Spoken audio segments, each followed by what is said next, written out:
You've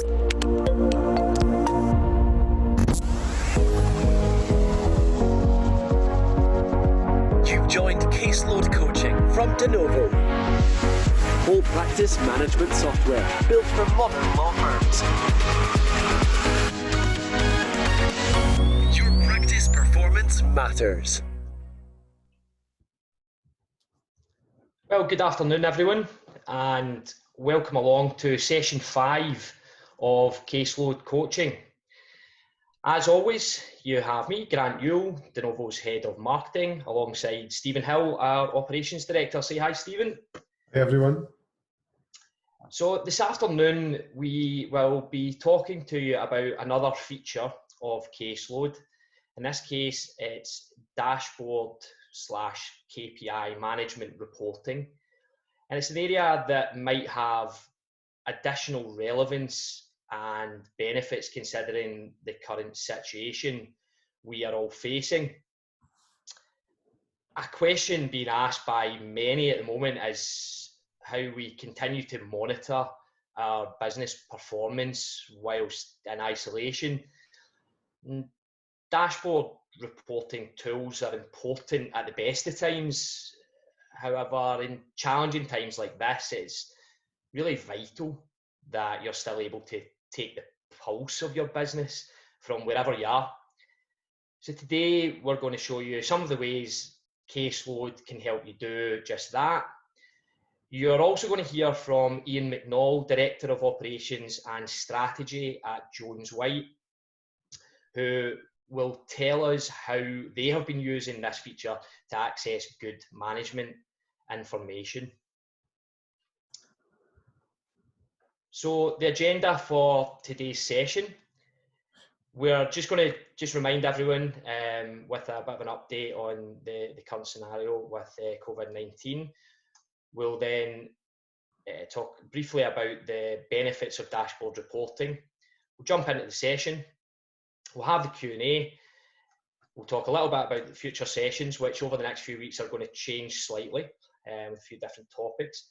How you can get in touch, and then how to watch again as we're recording right now. But again, just before we jump into the full session, I just want to remind you all of how Denovo are operating going forward. So meetings, demonstrations, training are all taking place now via video conferencing. We're actually using Zoom video conferencing for everything. Normal business hours are unaffected, and our support network, which is always online, will operate as normal. And if you're a cloud user with us and don't have a work laptop or the equipment that you need, you can see our instructional videos on our website on how to enable you to work from home using your own hardware. Just always be aware that you must have an up-to-date antivirus and secure Wi-Fi connection. So this is a question that we've been asking about dashboards, and it's just a bit of an analogy really. It's really, would you drive your car without a dashboard? And I don't think any of us could really imagine that, you know, sort of driving along, not really knowing what speed you're doing, or knowing that you're indicating left or right, or wondering how much fuel you've got left.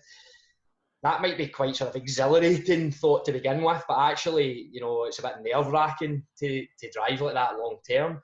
So the question we're asking everyone really is why do businesses, you know, try and drive themselves forward without using these tools? So you hopefully get my point with that. You know, for everyone listening today and to the eventual recording, you know, the data is already there in your business, but part of the problem in a lot of cases is that getting it out and displaying it in a meaningful way which you can use. You can suggest we just don't have the time for that. So to do that, you need a system like a car dashboard that gives you the information in real time, that allows you to react to the information without being given, you know, anything else. So I'm sure you all like to pride yourselves on making smart, informed decisions in your normal day-to-day, whether that's during a trial, selling a house, or advising a client. To do that, you collect all the relevant data required, and with that information to hand, you can make informed decisions to best advise your clients. So then let's flip that and imagine you were able to be just as scientific about analysing the data of your own business. Imagine that you had that dashboard which pulled the data from your business and could tell you at a glance what's working well, and at the same time kind of pinpoint the challenges for action. Well, you can. All you need are the right tools, the system in place, and a wee bit of help from us. And using dashboards in Caseload also has many benefits, including reporting on your firm's performance accurately, fully customizable dashboard views showing recent market activity and KPI performance. You can access every performance report instantly, get real-time insights and business analysis at a glance, identify matters that need urgent action, and streamline your workflows so that you can allocate your resource accordingly. So what I'll do now is I'll hand you over to Stephen, who will talk to you a bit more about how to make dashboards work for you. Hi everyone, so I'm going to have a look first at the matter account view. We've made some significant improvements in that, and grouping, ordering and filtering now plays a fundamental part in how we see you reporting on your business performance. I'm going to look at the first two columns here, the client balance and the fees outstanding. Client balance to begin with, we have a report very easily accessible in the system that will show all debit balances for your clients. Clicking on that, you can easily see those in order, all the negative balances there, there's 12 or so there. And in the report section, which is mapped against the category, so this section here is for the accounts report, so any of these tabs along here from this account section, any report you need will be available from within there. We'll talk a little bit more about fees paid and raised later on in the session. Clicking on that debit balance report, you easily see the balances with fees outstanding and when they were last posted. So quite quick ways of being able to dynamically report on that. The next one I wanted to look at was fees outstanding. So I'm going to change that filter slightly, just to 1 pence, just so it only shows me clients with a fee outstanding. Now what we can do now is we can group that by the partner. So I've chosen the partner column along here, and we're just going to click and drag that up, and you'll see the breakdown then subtotals to give you easily reportable figures for each partner. In this instance, this one here doesn't have one allocated, so let's sort that out. Pick a partner from the drop-down list, and we'll save that. So that's now shifted into that one there. So we've now got all the fees outstanding with an allocated partner. These can be expanded on, so each one can be looked at. You're able to see when they were created, and as I said, the subtotals are available. This can easily be exported to Excel. Just take a wee second to come up. There we go. So the information you just had on screen with the same filter options at the top are available there. So you're able to see for the created date, years, etc. down that side as well. And you see the figures there with the subtotals. And that goes all the way down to the bottom with a total at the end for the whole firm-wide picture. The next one I'm going to look at is the nominal part of the software. Now, I've grouped the nominal in here, so I'm only showing the revenue, which is the ones with the up arrow, and expenditure, which is the ones with the down arrow. So revenue, I can see here, my monthly fee income is 17,470 for period 1, 18,440 for period 2. That's against a budget of 16,000. The colours that you can see on screen, they represent being over or under budget. So the ones that go blue means that we've achieved the budget target for the fee income. The ones that are still showing green, so on that expenditure for telephone broadband, we've spent £426 against 500. So that remains green because we're under budget. So it's easy to see any expenditure accounts there that go over the budget we put in the system. And that goes all the way through the periods. When you're in an active period, that shows in green. So in this system here, we're in period 4, and you'll see our fee income reported in period 4 is 109167 against 16,000. So we're working our way towards that target in that month. Again, these can be exported to Excel, and it's the exact same process as before.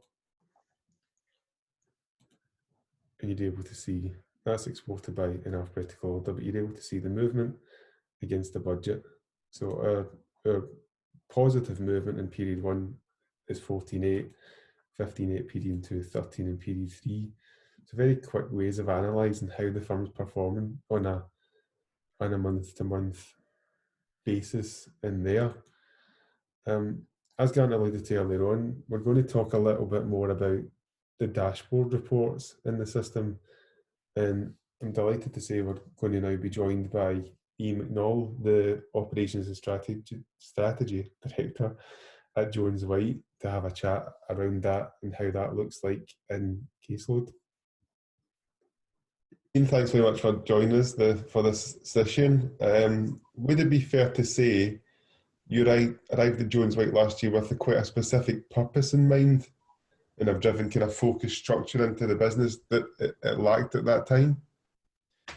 Yeah, I would agree on that. There are a number of things I was looking to improve, and one of those was the accessibility of good management information, as well as good financial information.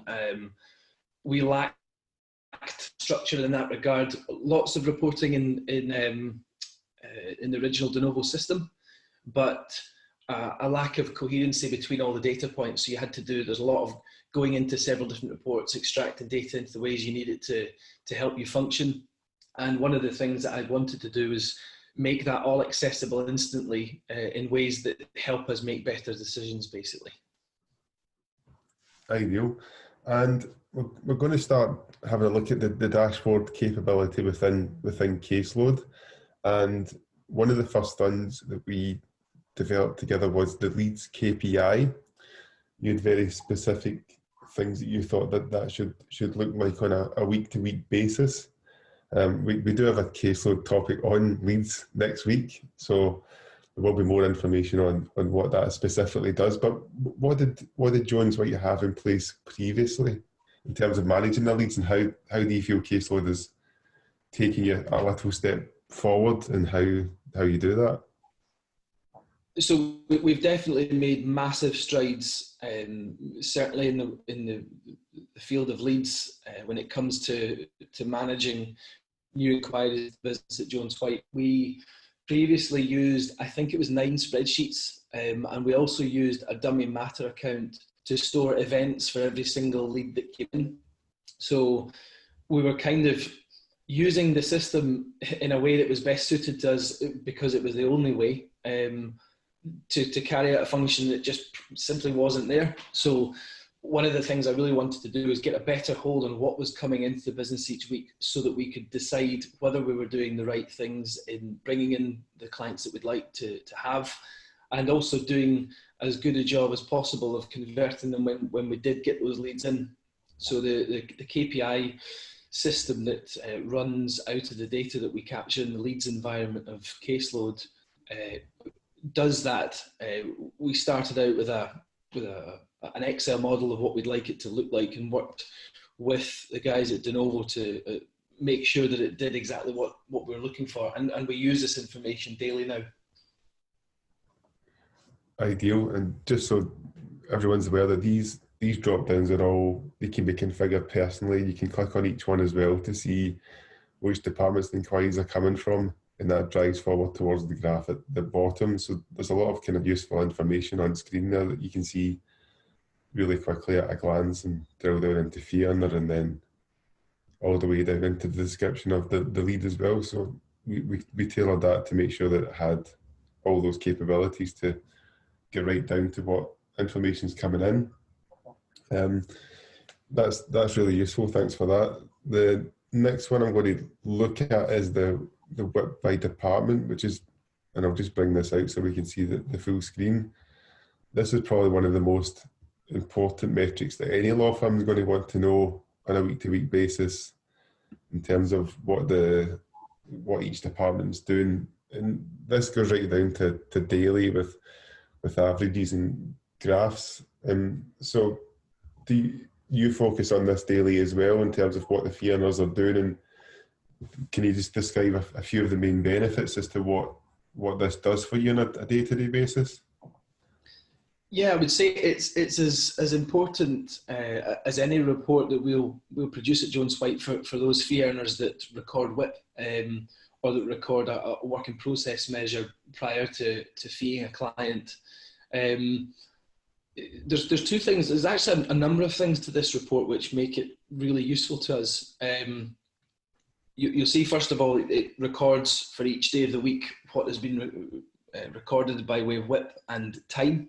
So we get two separate measures. So we get a measure for the amount of WIP that's been recorded, and we also get a measure for the amount of time that is chargeable that may not carry a WIP charge. So if you're doing a fixed fee matter, or if you've got a legal aid matter that doesn't attract WIP at the point you record it, but you know that will carry a fee in the future, it just gives you a measure to ensure that your team are able to work a maximum number of chargeable hours per day.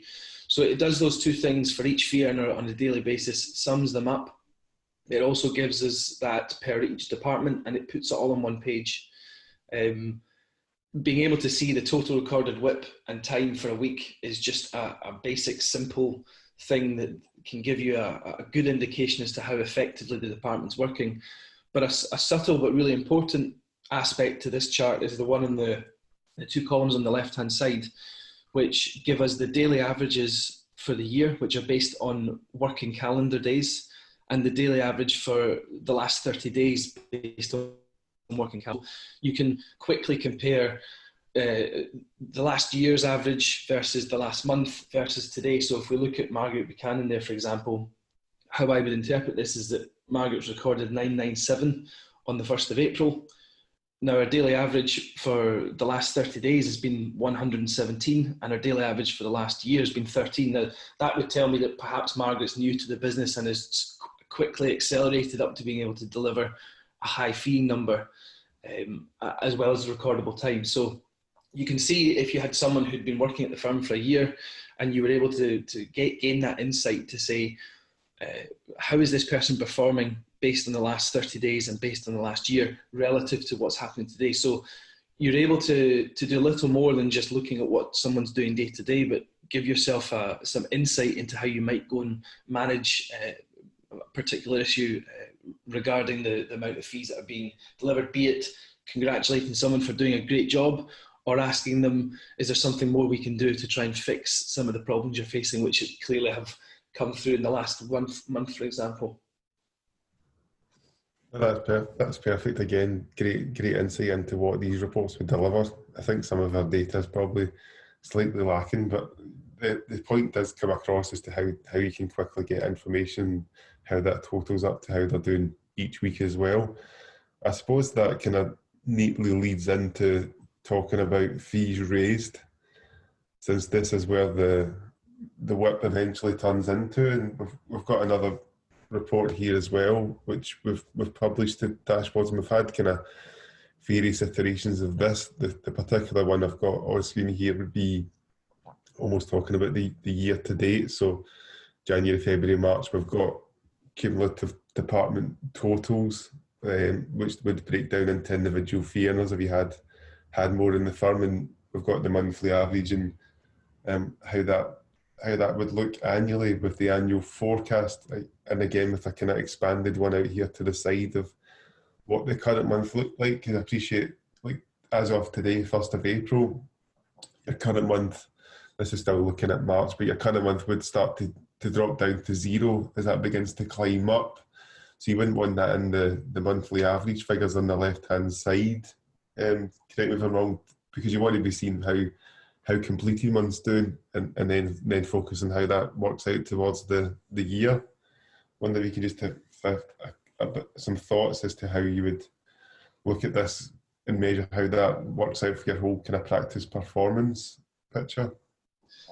Yeah, so the fees reports will come on to fees paid, but the fees raised and fees paid reports are identical in structure, in that we're interested in looking day to day how our fee raised and fee paid totals are accumulating. So we separate out that for the month, which allows us to identify if there are gaps in particular departments or particular fee earners. Have those fee notes been raised? Have the invoices been sent to clients? If they've not, can we interrogate why that would be? Which is obviously useful in the month that we're in, because you're able to say, well, if we've got a target of raising 30 grand of fees, how close to that target have we come, and who can we rely upon to help us reach that target if we're short of it? But one of the other, so it does that function in sort of the monthly reporting. One of the good things it also does, that we've worked closely with Denovo to produce, is that it will allow us to forecast. A lot of the reporting that we've done in Jones White to date is just that, it's reporting rather than forecasting. One of the major things I wanted to bring in was an ability for us to look into the future based on what we've currently done to predict what's going to happen. Now, that's not always going to be what will happen ultimately, because things change, but it allows us to, again, use the data for insight. So looking at January, February and March here for each of the departments and each of the fee earners, we can get an average for the month, for the completed months. So it's a true average of that person's work to date. And then we get a true annual forecast based on those averages. So it allows us to do a couple of things. It allows us, first of all, to check individual performance against individual forecasted performance against our target performance. So you can set targets for individuals and then say, how is that person performing, and use that to influence your regular management discussions with that individual. And it also financially gives you an indication, I would say, and a good indication at that, of what you may look to bring in that year. Now, obviously, fluctuations in each of the quarters based on seasonal demands always have to be taken into account, but as a rule of thumb, it allows you to start having a good guesstimate as to what the firm will take in that year. And obviously, the closer you get to the end of the year, the more accurate that picture becomes, because you've taken in that seasonality. But we're not trying to design out and make this absolutely perfect, but as a management tool, to be able to forecast based on previous performance is crucial, and this does it for us. Ideal. As you mentioned, the fees paid report is very similar in look and feel, and delivers the same metric but on a different part of the business. In terms of income, fee income is what you're looking at here, to make sure that almost matches fees raised. I think, would that be the target? Yeah, I suppose it really depends on your forecast and on how the firm operates.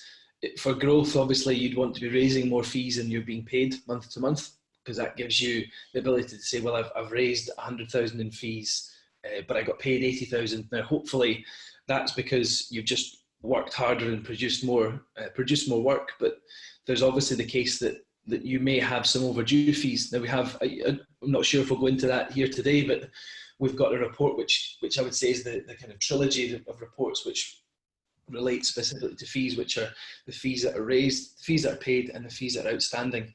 And it's a really useful thing to be able to look at those on a monthly basis to establish how much you've requested from clients for new work, how much they have paid you, and then also how much is outstanding. So the combination of those three is very powerful in being able to go and do something different, which is the purpose of all this reporting, is to allow you to go and behave differently to improve the performance of the firm. That's ideal. to round off that then and focusing on the fees outstanding, we've got this report in PDF format that we're just about to publish to the dashboard for Jones White in particular. So this one here, we've got some average fees that are older 180 days and some in 15 to 30 days. So is this is the kind of tool that finishes off that trilogy you were talking about in terms of the fees reporting? Yeah, exactly. So it depends on the firm, and obviously we've tailored it to suit us, but a fee becomes overdue at a certain point based on the payment terms and the terms of business you have with a client. And at the point you raise it, the client has a certain number of days to pay, and at the trigger point when that number of days is used up, it becomes an overdue fee and it becomes outstanding.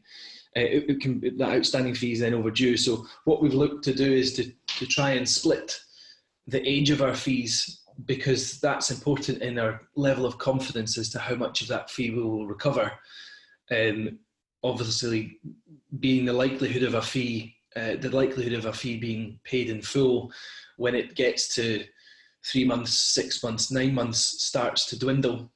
And so the data that we have there would give us insight into really being discerning as to what we'll actually achieve back from that fee. It could be that the client has run out of money. It could be that the client has disappeared, or we're having to sue them, or it was part of it could actually be a combination of the way that we've deferred payment, for example, to the end of a matter, which is perfectly acceptable. But it allows us to give ourselves an understanding of how much exposure we have to fees not being paid. And clearly, if we had, and this is just launching now, if we'd had this sooner, we probably would have not allowed some of the fees to get as old as they are, and we probably wouldn't have accrued more fees to certain clients as a result of non-payment of others. So there is not just the reporting of this, but it actually causes you to do something different. So that fee outstanding, raising the fee and paying the fee altogether provide a much better financial hold on what it is that we're doing in the firm.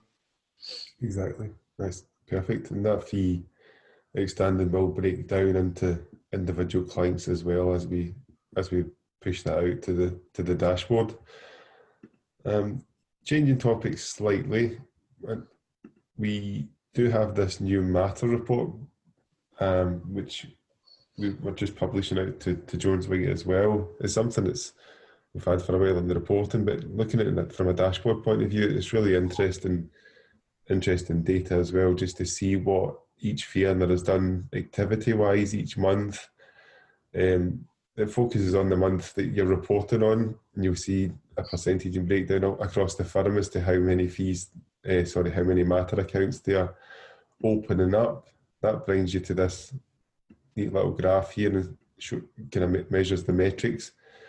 And the final one, which we might be able to talk about here, is how we see each fee earner matter creation on a month-to-month basis. And does that help measure the performance and how you view departments as well? Would that be something useful to see?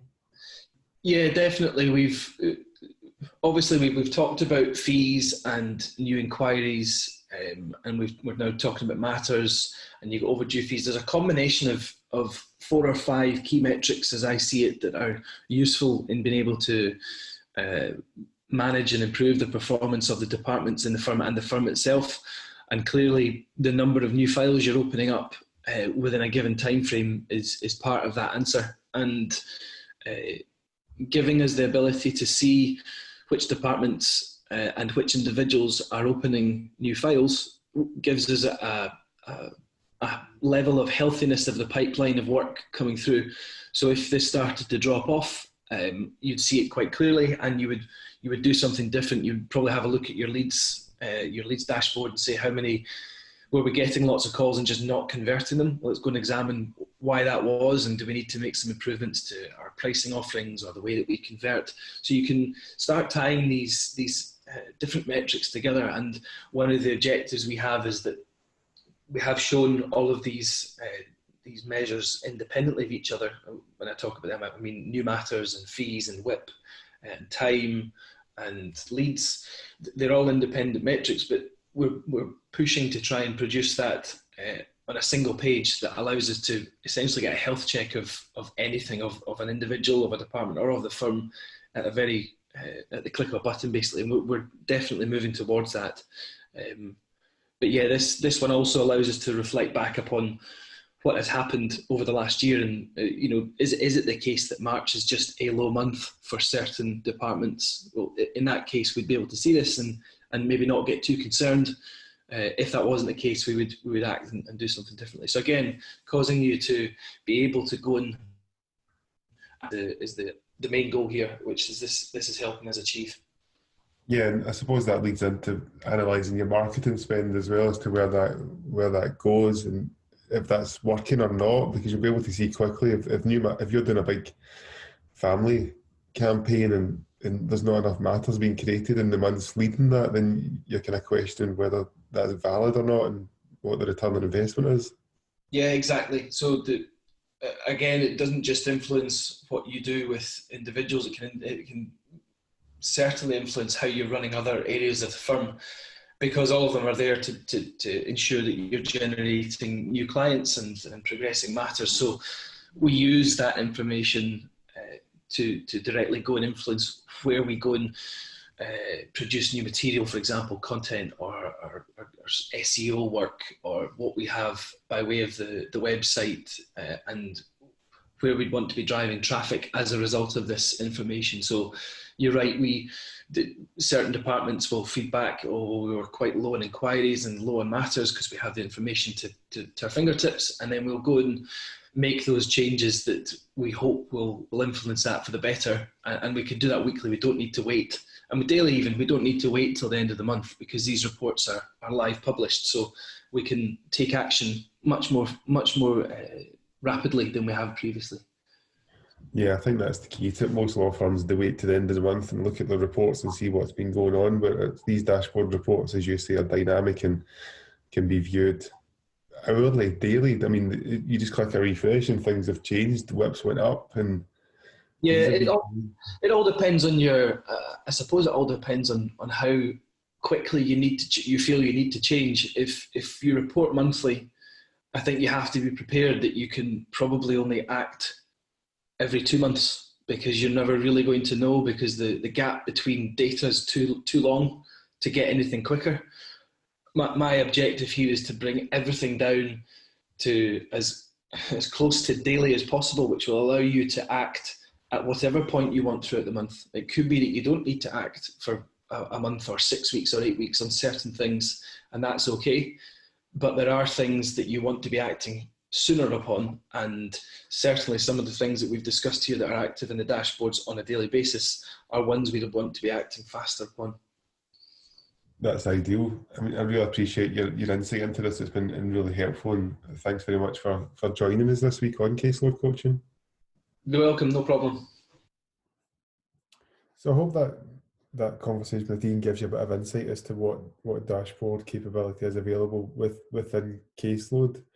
And these can all be published to dashboards, to reports in the system. We're working with a lot of different metrics there and trying to get the best experience from Caseload that everyone can get good performance metrics from that. I'll now hand you back to Grant, who is going to discuss what's coming up in the next few weeks on Caseload Coaching.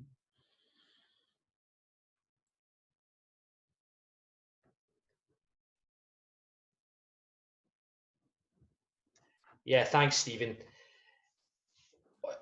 And thanks a lot to Ian as well. We hope that the insight that Ian has given has been useful. There's obviously quite a lot of information there, so I appreciate that some of it might be potentially been a little bit confusing, but as always, you can reach out to us to ask any questions following on from this. We've not really had any questions coming through during the session, which we were expecting, as there's quite a lot of content there. So we can can move past that, but I'm sure there will be questions from a few of you and anyone else who's going to listen to the recording after this as well. So just so you are aware, and it has been mentioned by Stephen already, next week's session will focus on leads management.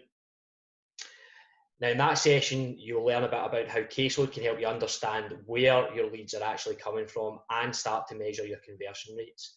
So we would love for you to join us for that, get your colleagues involved. We appreciate challenging times, but try our best to come and join us. It's going to be a great session.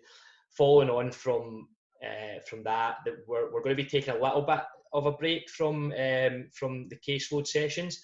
We're going to have a really interesting chat with Ali Thompson from Hay Legal on the 15th, and then later on in the month we're going to have the team from Amicus on talking about our new integration with them as well, which is just about to launch. So all great stuff coming up. And as always, like I said, we're available for a chat anytime. Drop Stephen, myself, any of the team an email following on from the session. Any questions you've got, we'll endeavour to answer as best we can. If you are looking for a bit more insight into the likes of dashboard reporting or anything that we show you in the sessions, we're more than willing to do that. Obviously, that'll be virtually at the moment, but it's really easy to set up, and we can do that for you. So please reach out if you need to. The session has been recorded again. We will get it. If anyone was on last week, apologies, because the session didn't get sent out. There was a bit of a technical hitch, but it did get sent out, I think, yesterday. So, but you will receive this week's session into your inbox tomorrow, which will be Thursday around 3 p.m.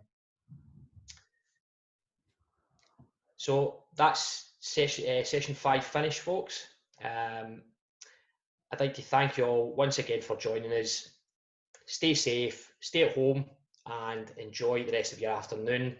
We'll see you next time for some more Caseload coaching. Thanks very much.